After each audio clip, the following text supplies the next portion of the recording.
muummicha ministeeraa ta'uu yaadinaa, muummicha ministeeraa ta'uu isiniin maluu isiniin dandeessanii, isin bitamuuf malee bituuf hin geenye, isin dhiphummaa qabdu, ilaalcha gadaantummaa qabdu, hin dandeessanii bara jedhamu keessatti barreeffama tokko ni argadhee dubbise. Sanattuu hanga har'aa anaa fi humna ta'ee na qabee deemaa jira. Barreeffamni suni Maandeellaa wajji wal qabatee barraa'e. Maandeellaan barataa kan ture, seera barachaa ture yeroo dargaggummaa. Gurraachi bara isaa keessatti seera barachuun baay'ee kan barames miti, kan barbaadamus miti. Barsiisaan adiidha. Maandeellaan arguu jibba. Kutaa barumsaa keessatti. Guyyaa tokko Maandeellaan namichi kun akkasa jibbu beekaa. Kaafteeriyaa kan mana barumsaa sana nyaachuu gaafa deemu barsiisaan sun bakka tokko taa'ee jira. Maandeellaan itti hiqeetu gara teessoo isaatti deemeetu taa'ee nyaata isaa fidatee nyaachuu barbaannaan piroofeesarri sun waan tokkotti dubbate. Mister Maandeellaa jedheen, obbo Maandeellaa jedheen, maali booyyee fi simbirroon waliin ta'anii akka nyaachuu hin dandeenye hin beektuu jedheen. Egaa namichi kun booyyee fi simbirroo gaafa jedhu booyyee eenyuun jechaa akka jiru, simbirroo eenyuun jechaa akka jiru ifa. Maandeellaan daqiiqaa tokkoof dhaabbateetu yaade. Yaadeetu dhugaa keeti piroofeesar jedheen. Booyyee fi simbirroon waliin ta'anii nyaachuun sirrii miteedha. Garuu immoo simbirroon balali'uu waan dandeessuuf bakka ishee jijjiirrachuu dandeesseetu bakka isaa irraa ka'eetu bakka biraa taa'e. Maal jechuudha? Atillee anaan booyyee naan jechaa jirta, booyyeen siyaan simbirroodhaa jedhee deemee jechuudha. Namichi kun baay'ee aare. Baay'eetti dhaga'ame.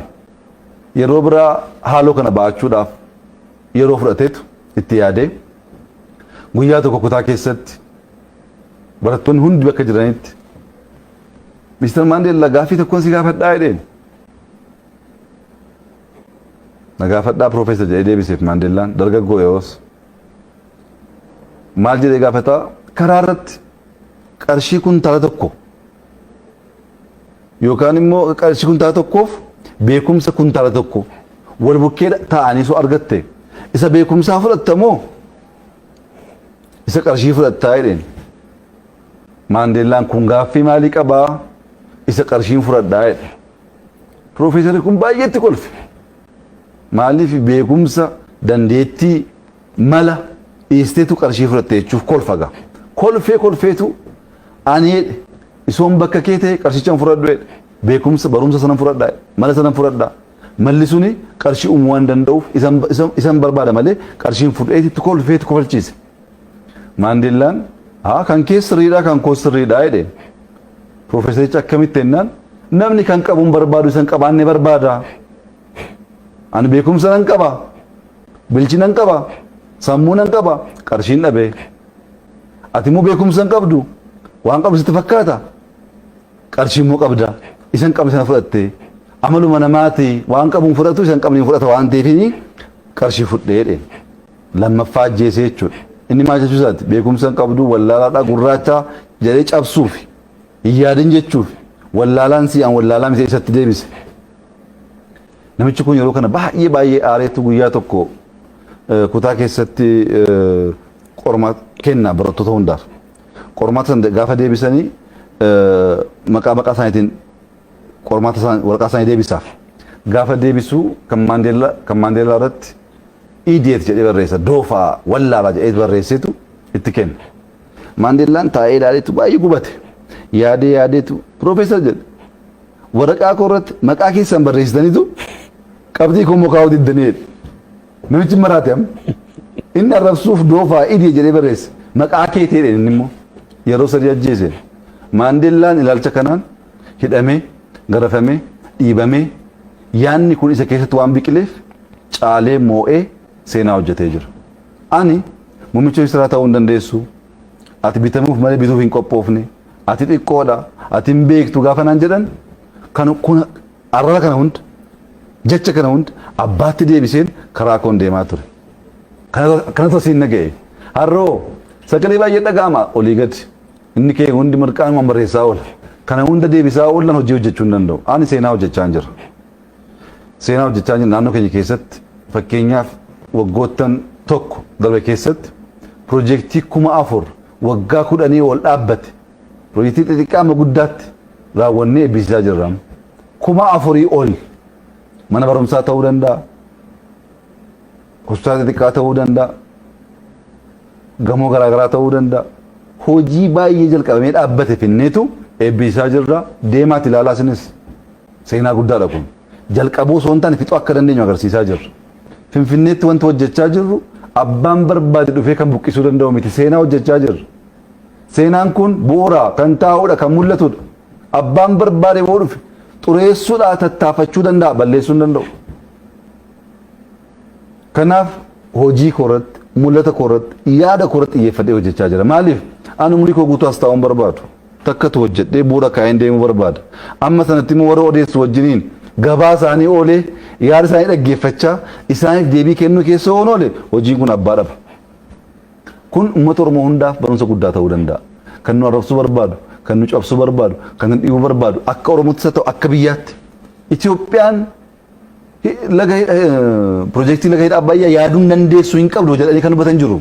Amma sammaa kana Misir piroojeektii dachaa 5 fedhii ishee ol kan ta'e hojjette Itoophiyaan jetti. Fedhii keenya akka nama murteessu arraboota akkasiif deebii kennuuf yeroo balleessuun barbaachisaa miti. Mul'ata kee yaada kee qabatteetu xiyyeeffattee deemtee sana galmaan ga'uu dandeessee jennaan oolee bulee inni si arrabsees inni si komatees inni si jibbees harka kenna. Inaaf kun immoo moonee harka kennisiisnee jirra. Ammas immoo waan bu'uuraa hojjennee harka kennisiisna kun shakkii hin qabu. Akka moonu beenna, mul'ata keenya beenna, akkaataa hojjechaa jirus beenna. Kana hojjechuu dadhabdeetu maqaa baasaa yoo oolte maqaa kee hammattee teessaa maqaa kee wajjin dhimma hin qabu, dubbii kee wajjin dhimma hin qabu, warra na arrabsuu fedhii hin qabu.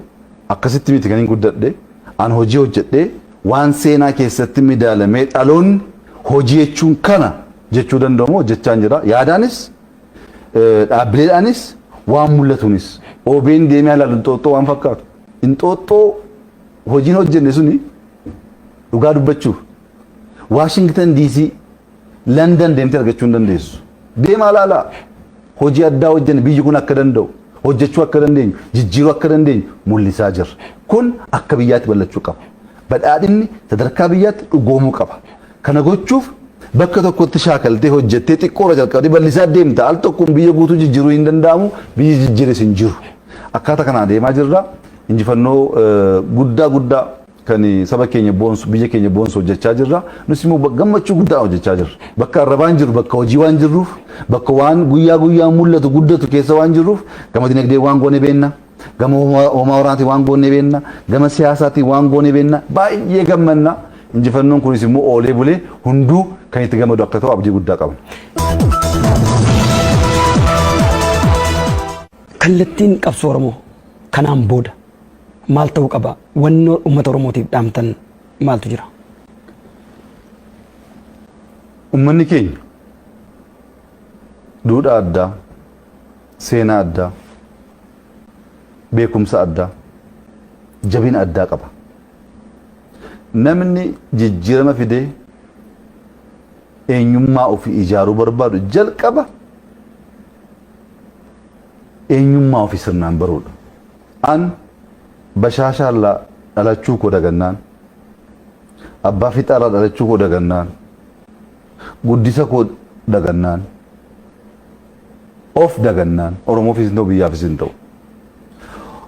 Waa'ee kee hunda beekte jechuu miti. Waa'ee kee qorattaa, hin gaafattaa, hin dhaggeeffattaa.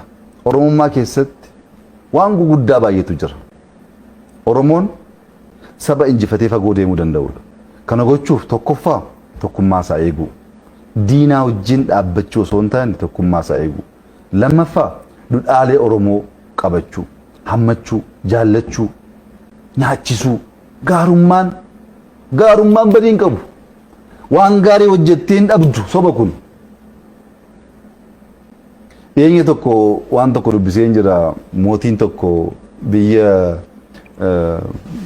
bahaa keessatti ijoolleen qabu. Waraqata tokko irratti dubbise dulloometu aangoo isaa dabarsee kennuu barbaada. Ijoollee dhaaltu waan hin qabaanneef uummata hundaaf umriin keessan asii hanga kanaa kan ta'e beekumsi keessan muuxannoon keessan akkas kan ta'e kottaati dorgoma gaafiif deebii qabna nama sirnaan gaafiif deebii sana darbe aangoo koo fudhataa ees beeksisa baasa. Gaafa beeksisa baasu namoota baay'eetu yaala garuu kan mucaa tokko sitti hima. Mucaan tokko jireenyi isaa magaala guddattii biyya sanarraa fagoodha. Guyyaa guyyaan jooraa hojii baay'ee hojjeta garuu immoo qarshii hin qabu. Hin hojjeta hin qooddata. Hin hojjeta hiyyeessa nyaachisa. Hin hojjeta harka qalleeyyii gargaara. Kana keessa gaafa labsiin kun ba'u rakkate qarshii hin qabu. Wayyaas hin bitanne. Karaan isaas karaa fagoodha. Galaa qabachuun qaba. Akkaataa kamiin deemee bakka kana qaqqabuu danda'a soo yaadee jiru booddee murteeffate. Halkanii guyyaa hojjedheen amma ta'e wayyaa koo jijjiirradheen galaa qabadheen deemee wantatti kana yaaluun qabaadha. Hojjetee wayyaa tokko bitatee galaas qabateetu gara magaala guddattii biyya sanaa deema. Osoo deemaa jiru guyyaa baay'ee fudhata karaansaa magaalattii bira gaafa ga'u jaarsi dulloomaa dadhabaan tokko ciisanii sagalee qallaatiin ilma koo na biran darbin beeleen jira qorris na ajjeesee jira bakki kun hin qorra hin rooba na gargaari jedhuun. Mucaan kun kennuun gargaaruun gaarummaan dhiiga isaa keessa jira. Bakka itti adeemaa jiru sana hin dagate. Akka itti rakkatee galaa sana sassaabachuu qabachuu dandeessu hin dagate. Yeroo sanatti dagateetu yaa abbaa koo hidheetu wayyaa isa baaseetti kenne galaa qabatee sitti kenne nyaadhaa jedhees biraa deema. Xiqqoo dhibiti yaadata. Edaan rakkatee hojjetee wayyaa bitatee galaa qabateera. Galaan isaas hin jiru wayyaa isaas baafatee kennee jira. Amma maalan godhaa magaalaa bira gahee hin jira. Akka mootii bira hin deemneef wayyaan kun jiru. Dubatti akka hin deebineef kaayyoo qabadhee dhufee hin jiru. Maaluma godhee xiqqoo yaadeetu eeganas ga'e darbus darbuu baadhus gahee man waasaa laalee deebi'uu naaf jedheetu gara masaraatti deema. Gara masaraatti gaafa deemu as taa'ii asiin darbii achi taa'anii namoonni keessummeessan eega tursiisan booddee gara galma tokkotti galchuun. Gaafa galchan mootiin biyya sanaa taa'ee jira bakka kabajaa. Mucaan kun gaafa galaa deemu lapheen isaa haa dhufetu gaafa namicha argu baay'ee na'a. Ittiiqaa gaafa deemu mucaan kun boo'ichatti ka'a. Yaa mootii maalan balleesse? Maalan godhe? Maaliif kanaan na qorattu? Mootii sanatu sila kadhachaa ture. Maaf na qorattu kanaan? Humna akkasii hoon qabu qorannaan akkasii kun maaf narratti ta'ee hin bu'aa mucaan. Yaa ilma koo kottu jedheen. Kabaja kana wayyaa kan uffadhee osoon karaarra deeme namaan kadhadhe kan qaban dhiisi kan hin qabne kadhatanii liqeeffatanii naa kennu. Namni nama ta'uu isaa baruu kan hin danda'u kabaja koo wayyaa koo wajjin miti jedheeni yeroo baay'ee taa'eera. Namoonni baay'ee yaa jaarsa namaa hin qoostaayi mootii bira deemaa jira inni bira darbu jedhe. Gaafa deeman gaafa gaafiif deebisuuf deeman jaarsi kun maal ta'e hin qoostaa yeroo hin qabnu mootii bira deemaa jira fiigaa deemu. Si duwwaatu dhaabbateetu waan qabdu naa qooddee nama akkasii laphee akkasiin barbaada waan ta'eef har'aa kaastee mootiin biyya kanaas jedhe. Mucaan kun gaarummaa kana qormaata san darbuuf guyyaa sana yaadee itti malee itti akeekkatee miti kana godhe. Dhiiga isaa keessa jira, eenyummaa isaa keessa jira. Awwalumarraa kaasee mucaan kun gaarii ture, qooduu kan beeku ture. Muuxannoo isaa beekumsa isaa awwalaa jalqabaa sanatu guyyaa kana ceesise. Ammas Oromoon beekumsa isaa awwalaa eenyummaa isa jalqabaatti deebi'uu qaba. Eenyummaan keenya ni jalqabaa kennuudha, hammachuudha, gurshuudha, guddisuudha, harma hoosisuudha. Isa goonaani fagoo deemna. Isa dagannaani injifannoon hin jiru. Oromoon Oromummaa isaatti deebi'ee, aadaa isaatti deebi'ee, eenyummaa isaatti deebi'ee jennaan na amani Oromoon kana booddee hin cabu. Oromummaa dagachuun garuu baay'ee rakkisaa. Oromummaa jechuun qooddachuu jechuudha, hammachuu jechuudha, kennuu jechuudha. Achi keessattoo Orma Oromoo gochuu jechuudha. Inni ammaa Oromoodhaan Ormeedha. Oromoodhaan Oromoo jechuudhaan fagoo deemuu dandeenyu. Oromoo gochuudhaan fagoo deemuu dandeenyu. Jaallachuudhaan hammachuudhaan fagoo deemuu dandeenyu.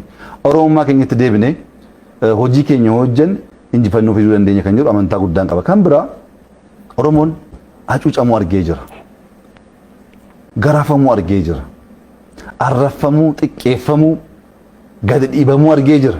Nu xiqqeessaa ba'aniim, nu arrabsaa ba'aniim, nu jibbaa ba'aniim, tuffachaa nu gowwoomsaa ba'anii waan gadhee sana kaleessa nurratti raawwachaa ture saba biraa irratti raawwachuuf adeemuun sirrii miti. Nurratti waa baay'eetu ta'e namni koo oromummaadhaan miila ofii dhabee jira, kan maraate jira, kan harmeen ilma ishee dhabdee jirti, kan hidhamee waan meeqa dararamee jira, biyyaa badee kan bade kan rakkoo meeqaaf meeqa keessa baay'eetu jira. Isa akkasii rakkoo akkasii saba biraa irratti gochuuf adeemuun barbaachisaa miti. Kun waaqa Oromoon aman wajjinis wal dhibsiisa. Oromummaa isa awwalaa isa jalqabaa irras fagoo nu maqsa waan ta'eef Oromummaa irraas maquu hin qabnu, waaqaanis adda ba'uu hin qabnu, kan injifannoo nu kennu Rabbi. Waan qabsuuf isin duwwaa miti nuti iskiritoodhaan galle moomaa waraanaa hin qabnu. Rabbiin nu gargaare dagachuu hin qabnu kana. Rabbiin immoo kan nu gargaare haqaan tajaajiluuf malee hatuufis miti, sobuufis miti, kan biraa dhiibuufis miti. Hin dhiibnu, hin hannu, hammannee hunda qabannee sirna dimokiraasii ummanni keenya jalqabarraa uume sana Itoophiyaa keessa dagaagsuu hin danda'amu. Dimokiraasiin Itoophiyaaf hin barbaachisa, walqixxummaan hin barbaachisa, bilisummaan hin barbaachisa. Kun Oromoof miti hundaaf barbaachisa. Yoo ollaan nagaa buluu baate akkamitti nagaan bultaati? Ollaa nagaa bulchuun baay'ee murteessaadha. Ollaa wajjin nagaan bulla akkaataa kanaan deemnaan sabni kun qabsoon isa fagoo deemuu danda'a, biyyi kun fagoo deemuu danda'a. Qabeenya baay'ee qabna, dandeettii baay'ee qabna. Tokkummaan keenya eegamee wal jaallannee wal gargaarree adeemuu dandeenye jennaan fagoo deemuu dandeenya. Inaaffaan jiraatee honnaanu inaaffaan nama nyaata. Inaaffaan kaansariidha. Inaaftee jennaan, hattee jennaan, sobdee jennaan guyyaa tokkoof gowwoomsuu dandeessa, fagoo gowwoomsuu hin dandeessu. Inaaffaaf keessaa baasu. Maaliif aangoo kan namaa kennu Rabbi. Waan hundaa inaaftee hin dandeessu wal gargaarteetu injifannoo kan horeenii goota. OBN Abbaadulaa qofaa isaa hin dhaabne, Abiyyi qofaa isaa hin dhaabne, Abarraa Haayiluu qofaa isaa hin dhaabne, Warqoo Gaachanaa qofaa isaa hin dhaabne namoonni baay'ee jiru. Waliin ijaaranii asiin ga'an Oromiyaanis akkasi biyyis akkasi waliin dhaabbachuun baay'ee murteessaadha. Inni ammaa kun xiqqoo karaarra maqaa waan jiruuf adeemsa akkasii keessaa Oromoon bahuu qaba. Oromummaa isa jalqabaatti deebi'uu qaba. Isa godhee jennaan injifannoon keenya fagoo deema. Bu'aa guddaas hin buusna. Dhaloonni egerees immoo waan guddaa nurraa barata. Saba cabsu, saba dhiibu osoo hin taane saba hammatu, saba jaallatu, saba namaaf qooddachuudhaaf qophii guddaa qabu ta'uusaa agarsiisuu danda'a kan jedhu amantaa akkasiin qaba. Kana goonee jennaan fagoo adeemuu dandeenya. Kan nu baasus immoo kana. Egaan Dr. Abiy Ahmed as istuudiyoo keenyatti turtii yeroo dheeraa yeroo keessan qaalii irraa nuuf qoddanii nu waliin taasistaniif maqaa uummata Oromootii fi OBN guddaan sin galateeffadha. Uraa bulaa deebanaan isin jedha. Uraa bulaa galatoomaa jabaadha. Isinis mul'inni keessan guddaadha fagoo adeemuudhaaf hojii guddaatu isinirraa eegama. Egaa jabaadhaati OBN kana Afrikaa guutuu kan addunyaa guutuu godha. Oromummaaf aadaa Oromoo akka addunyaatti akka Afrikaatti dagaagsuu keessatti gahee keessan taphadhaa jechuun barbaada. Ulfaadhaa. Ulfaadhaa. Egaan kabajamtoota daawwattoota keenya turtii yeroo dheeraa Dr. Abiy Ahmed faana taasifnee kanumaan xumurreetii jirra. Qophiin OBN kan biraan itti fufuu turtii gaarii. Mucaan yaa ilma koo kottu jedheen kabaja kana wayyaa kan uffadhee osoon karaarra deeme namaan kadhadhee kan qaban dhiisi kan hin qabne kadhatanii liqeeffatanii naa kennu. Namni nama ta'uusaa baruu kan hin danda'u kabaja koo wayyaa koo jimmiti jedheeni yeroo baay'ee taa'eera. Namoonni baay'ee yaa jaarsa namaa hin qoostaayi mootii bira deemaa jira inni bira darbu jedhe. Gaafa deeman gaafa gaaffiif deebisuu deeman jaarsi kun maal ta'een qoostaa yeroo hin qabnu mootii bira deemaa jira fiigaa deemu si duwwaatu dhaabbateetu waan qabdu naa qooddee nama akkasii laphee akkasiin barbaada waan ta'eef har'aa kaastee mootiin biyya kanaas jedhe. Mucaan kun gaarummaa kana qormaata san darbuuf guyyaa sana yaadee itti malee itti akeekkatee miti kan godhe dhiiga isaa keessa jira eenyummaa isaa keessa jira awwalumarraa kaasee mucaan kun gaarii ture qooduu kan beeku ture muuxannoo isaa beekumsa isaa awwalaa jalqabaa sanatu guyyaa kana ceesise ammas Oromoon beekumsa isaa awwalaa eenyummaa isaa jalqabaatti deebi'uu qaba eenyummaan keenya ni jalqabaa kennuudha hammachuudha gurshuudha guddisuudha harma hoosisuudha isa goonaani fagoo deemna isa dagannaani injifannoon hin jiru Oromoon Oromummaa isaatti deebi'ee aadaa isaatti deebi'ee eenyummaa isaatti deebi'ee jennaan na amani Oromoon kana booddee hin cabu Oromummaa dagachuun garuu baay'ee rakkisaa Oromummaa jechuun qooddachuu jechuudha hammachuu jechuudha kennuu jechuudha achi keessattuu orma Oromoo gochuu jechuudha inni ammaa Oromoodhaan ormeedha Oromoodhaan Oromoo jechuudhaan fagoo deemuu hin dandeenyu. Oromoo gochuudhaan fagoo deemuu dandeenya. Jaallachuudhaan hammachuudhaan fagoo deemuu dandeenya. Oromummaa keenyatti deebinee hojii keenya hojjenne injifannoo fiduu dandeenya kan jedhu amantaa guddaan qaba. Kan biraa Oromoon hacuucamuu argee jira. Garaafamuu argee jira. Arrafamuu, xiqqeeffamuu, gadi dhiibamuu argee jira. Nu xiqqeessaa ba'aniim, nu arrabsaa ba'aniim, nu jibbaa ba'aniim, nu tuffachaa nu gowwomsaa ba'aniim. Waan gadhee sana kaleessa nurratti raawwachaa ture saba biraa irratti raawwachuuf adeemuun sirrii miti. Nurratti waa baay'eetu ta'e namni koo Oromummaadhaan miila ofii dhabee jira, kan maraate jira, kan harmeen ilma ishee dhabdee jirti, kan hidhamee waan meeqa dararamee jira, biyyaa badee kan bade kan rakkoo meeqaaf meeqa keessa baay'eetu jira. Isa akkasii rakkoo akkasii saba biraa irratti gochuuf adeemuun barbaachisaa miti.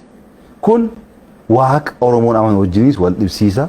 Oromummaa isa awwalaa isa jalqabaarras fagoo nu maqsa waan ta'eef Oromummaarraas maquu hin qabnu, Waaqaanis adda ba'uu hin qabnu. Kan injifannoo nu kenna Rabbi. Waan qabsoof isin duwwaa miti. Nuti iskibitoodhaan galle moomaa waraanaa hin qabnu. Rabbiin nu gargaare dagachuu hin qabnu kana. Rabbiin immoo kan nu gargaare haqaan tajaajiluuf malee hatuufis miti, sobuufis miti, kan biraa dhiibuufis miti. Hin dhiibnu, hin hannu. Hammannee hunda qabannee sirna dimokiraasii ummanni keenya jalqabarraa uume sana Itoophiyaa keessa dagaagsuu hin danda'amu. Dimokiraasiin Itoophiyaaf hin barbaachisa, walqixxummaan hin barbaachisa, bilisummaan hin barbaachisa. Kun Oromoof miti hundaaf barbaachisa. Yoo ollaan nagaa buluu baate akkamitti nagaan bultaati?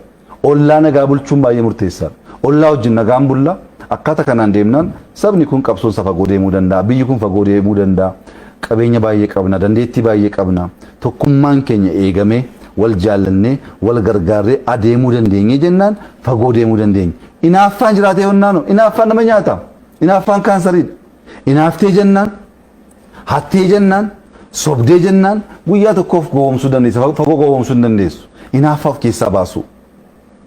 Maaliif aangoo kan namaa kennu Rabbi. Waan hundaa inaaftee hin dandeessu wal gargaarteetu injifannoo kan horeenii goota. OBN Abbaadulaa qofaasaa hin dhaabne. Abiyyi qofaasaa hin dhaabne, Abarraa Haayiluu qofaasaa hin dhaabne, Warqoo Gaachanaa qofaasaa hin dhaabne. Namoonni baay'ee jiru. Waliin ijaaranii asiin ga'an. Oromiyaanis akkasi, biyyis akkasi. Waliin dhaabbachuun baay'ee murteessaadha. Inni ammaa kun xiqqoo karaarra maqaa waan jiruuf adeemsa akkasii keessaa Oromoon bahuu qaba. Oromummaa isa jalqabaatti deebi'uu qaba. Isa godhee jennaan injifannoon keenya fagoo deema. Bu'aa guddaas hin buusna. Dhaloonni egerees immoo waan guddaa nurraa barata. Saba cabsu, saba dhiibu osoo hin taane saba hammatu, saba jaallatu. Saba namaaf qooddachuudhaaf qophii guddaa qabu ta'uusaa agarsiisuu danda'a kan jedhu amantaa akkasiin qaba. Kana goonee jennaan fagoo adeemuu dandeenya. Kan nu baasus immoo kana. Egaan Dr. Abiy Ahmed as istuudiyoo keenyatti turtii yeroo dheeraa yeroo keessan qaalii irraa nuuf qoddanii nu waliin taasistaniif maqaa uummata Oromootii fi OBN guddaan sin galateeffadhaa. Uraa bulaa deebanaan isin jedha. Uraa bulaa galatoomaa jabaadhaa. Isinis mul'inni keessan guddaadhaa fagoo adeemuudhaaf hojii guddaatu isinirraa eegama. Egaa jabaadhaati OBN kana Afrikaa guutuu kan addunyaa guutuu godha. Oromummaaf aadaa Oromoo akka addunyaatti akka Afrikaatti dagaagsuu keessatti gahee keessan taphadhaa jechuun barbaada. Ulfaadhaa. Ulfaadhaa. Egaan kabajamtoota daawwattoota keenya turtii yeroo dheeraa Dr. Abiy Ahmed faana taasifnee kanumaan xumurreetii jirraa. Qophiin OBN kan biraan itti fufuu turtii gaarii. Kennu guduratti xiqqoo duubatti deebisuun barbaada. Jalqaba muummicha ministeeraa ta'uu yaadinaa. Muummicha ministeeraa ta'uu isiniin maluu isiniin dandeessanii isin bitamuuf malee bituuf hin geenye. Isin dhiphummaa qabdu, ilaalcha gadaantummaa qabdu, hin dandeessanii. Bara jedhamu keessatti barreeffama tokkoon argadhee dubbise. Sanatu hanga irraa anaa fi humna ta'ee na qabee deemaa jira. Barreeffamni suni Maandeellaa wajji wal qabatee barraa'e. Maandeellaan barataa kan ture seera barachaa ture yeroo dargaggummaa. Gurraachi bara isaa keessatti seera barachuun baay'ee kan barames miti kan barbaadamus miti. Barsiisaan adiidha.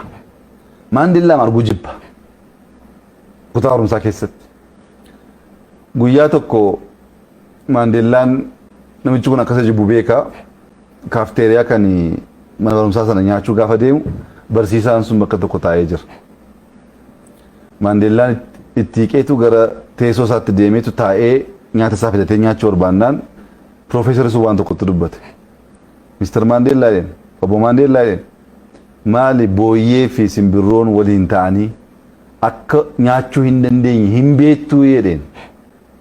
Egaa namichi kun booyyee fi simbirroo gaafa jedhu booyyee eenyuun jechaa akka jiru simbirroo eenyuun jechaa akka jiru ifa. Maandeellaan daqiiqaa tokkoof dhaabbateetu yaade.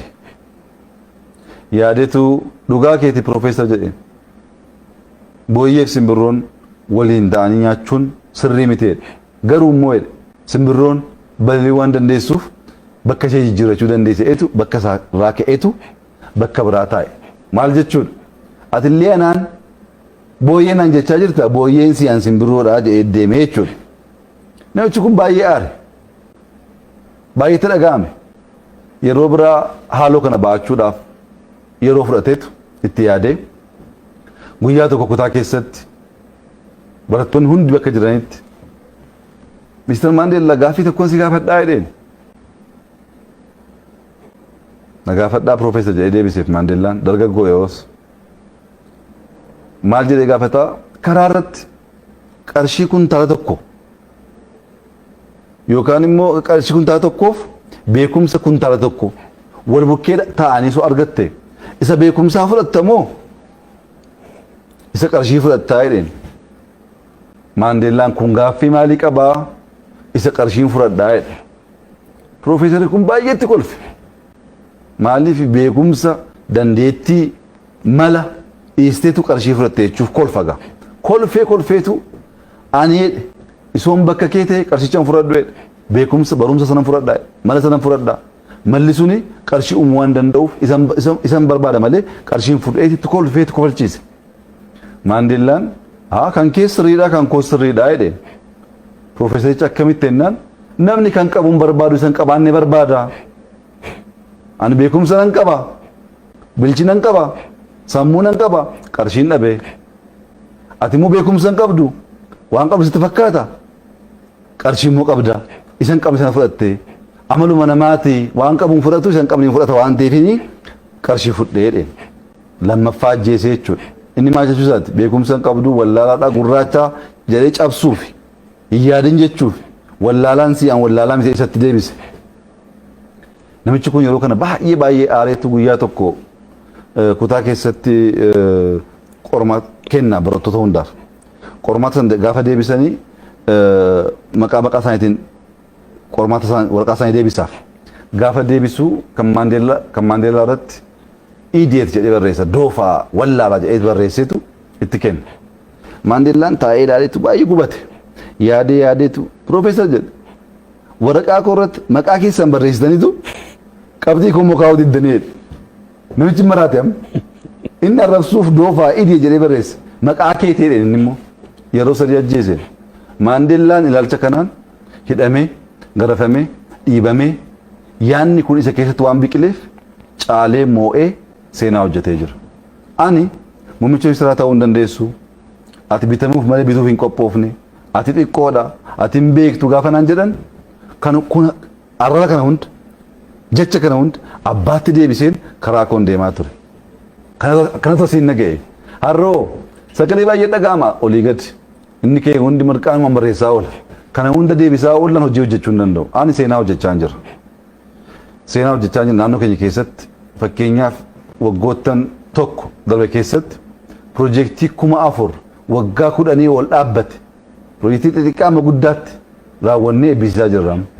4,000 ol mana barumsaa ta'uu danda'a. Hospitaala xixiqqaa ta'uu danda'a. Gamoo garaagaraa ta'uu danda'a. Hojii baay'ee jalqabamee dhaabbate finneetu eebbisaa jirra. Deemaatti ilaalaa isinis seenaa guddaadha kun. Jalqabuu osoo hin taane fixuu akka dandeenyu agarsiisaa jirra. Finfinneetti wanti hojjechaa jirru abbaan barbaade dhufee kan buqqisuu danda'u miti seenaa hojjechaa jirra. Seenaan kun bu'uura kan taa'udha kan mul'atudha. Abbaan barbaade boo dhufe xureessuudhaa tattaafachuu danda'a balleessuu hin danda'u. Kanaaf hojii koorratti mul'ata koorratti yaada koorratti xiyyeeffadhee hojjechaa jira. Maaliif ani umurii koo guutuu as taa'uun barbaadu. Takkatu hojjedhee bu'uura kaa'een deemuu barbaada. Amma sanatti immoo warra odeessu wajjiniin gabaa isaanii oolee yaada isaanii dhaggeeffachaa isaaniif deebii kennuu keessa oon oole hojiin kun abbaa dhaba. Kun uummata Oromoo hundaaf barumsa guddaa ta'uu danda'a. Kan nu arrabsuu barbaadu, kan nu cabsuu barbaadu, kan nu dhiibuu barbaadu akka Oromootti haa ta'u akka biyyaatti Itoophiyaan